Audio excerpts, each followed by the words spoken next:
1.2 photosynthesis food making process in plants. ठीक है, अभी फोटोसिंथेसिस को समझते हैं, ये क्या चीज है। देखो, फोटोसिंथेसिस वो प्रोसेस है जिससे कि प्लांट्स अपना फूड बनाते हैं। ठीक है, इसको देखते हैं। फोटोसिंथेसिस, फोटो मीन्स होता है लाइट, प्रकाश, सनलाइट। सिंथेसिस मीन्स प्रोड्यूस करना, बनाना। ठीक है, तो क्या मतलब हुआ, लाइट की हेल्प से भोजन बनाना, खाना बनाना। ठीक है, अभी जो प्रोसेस है फोटोसिंथेसिस, इसको हम डिटेल में पढ़ते हैं। ठीक है, हम जानते हैं कि प्लांट्स जो है फोटोसिंथेसिस के जरिए खाना तो बनाते हैं, लेकिन कुछ अबायोटिक फैक्टर्स हैं, कुछ चीजें हैं जिनकी हेल्प से प्लांट्स क्या बनाते हैं, खाना बनाते हैं। ठीक है, एक एक करके चर्चा करते हैं। पहला फैक्टर क्या है, कार्बन डाइऑक्साइड।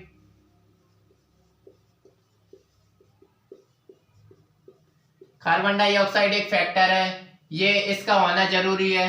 दूसरा, वाटर, वाटर का होना जरूरी है। तीसरा, सनलाइट, सनलाइट का होना जरूरी है। चौथा, सेल के अंदर क्लोरोफिल होना जरूरी है। जिस सेल में क्लोरोफिल होगा प्लांट्स के, वही सेल फोटोसिंथेसिस कर पाएगा, बाकी के सेल नहीं कर पाएंगे। तो ये चार चीजें रिक्वायर्ड हैं फोटोसिंथेसिस करने के लिए, carbon dioxide, water, sunlight and cell में क्लोरोफिल होना चाहिए। चलो ठीक है, अब इसी चीज को हम आगे बढ़ाते हैं। अब कार्बन डाइऑक्साइड, CO2 की रिक्वायरमेंट होती है, बिल्कुल होती है। अब प्लांट को CO2 कहां से मिलेगा, चलो देखते हैं कहां से मिलेगा। अब जो CO2 है, कार्बन डाइऑक्साइड है, एनवायरमेंट में अवेलेबल है। ठीक है, अभी ये जो प्लांट है, CO2 कहां से मिलेगा, प्लांट की जो लीफ है, ये जो है प्लांट की लीफ है। अब लीफ में जो है कुछ छोटे से पोल्स होते हैं, छिद्र होते हैं। ठीक है, अब ये जो छिद्र हैं, जो पोल्स हैं, हमने ये जो पोल्स हैं, हमने इनको क्या कहा, ये होते हैं स्टोमेटा। ये जो छेद होते हैं इनको स्टोमेटा कहते हैं। अभी ये स्टोमेटा क्या करते हैं, एक्सचेंज ऑफ गैसेस। ये है बाहर का एनवायरनमेंट है, ठीक है, एटमॉस्फेयर है। एटमॉस्फेयर में सभी गैसेस अवेलेबल है, CO2 है, नाइट्रोजन है, ऑक्सीजन है।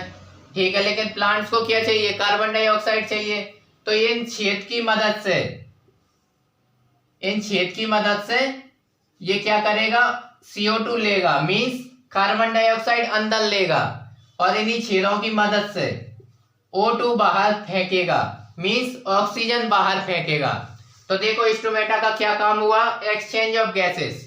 स्टोमेटा की हेल्प से ये कार्बन डाइऑक्साइड तो अंदर लेगा प्लांट, और जो है ऑक्सीजन बाहर छोड़ेगा। ठीक है, ये फंक्शन हो गया।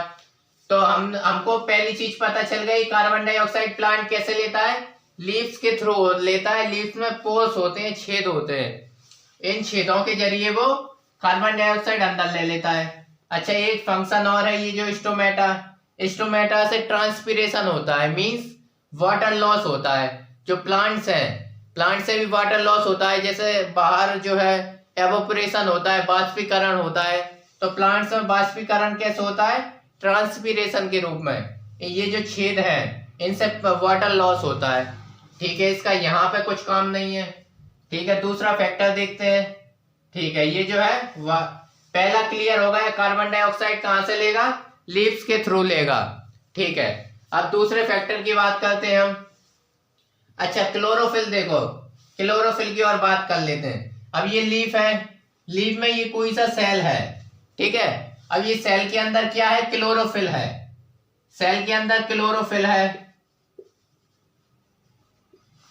अब ये क्लोरोफिल में कैपेसिटी क्या है, अब से जिस सेल के अंदर क्लोरोफिल होगी, क्लोरोफिल में कैपेसिटी है सनलाइट को कैप्चर करने की। जो प्लांट है, अभी डे टाइम है, डे टाइम में धूप आ रही है, तो ये जो क्लोरोफिल है वो क्या करता है, सनलाइट को कैप्चर कर लेता है, सनलाइट को स्टोर करके रख लेता है, फिर वही सनलाइट को फोटोसिंथेसिस में यूज करता है। तो चलो क्लोरोफिल भी क्लियर हो गया इस डायग्राम से। ठीक है, सेल के ये जो लीफ है, लीफ में कुछ सेल्स होते हैं, सेल्स के अंदर क्लोरोफिल होती है, वो क्लोरोफिल क्या करती है, सनलाइट को कैप्चर करती है। तो दो चीजों को समझ लिया, कार्बन डाइऑक्साइड और क्लोरोफिल। ठीक है, अब आगे देखेंगे वाटर एंड सनलाइट।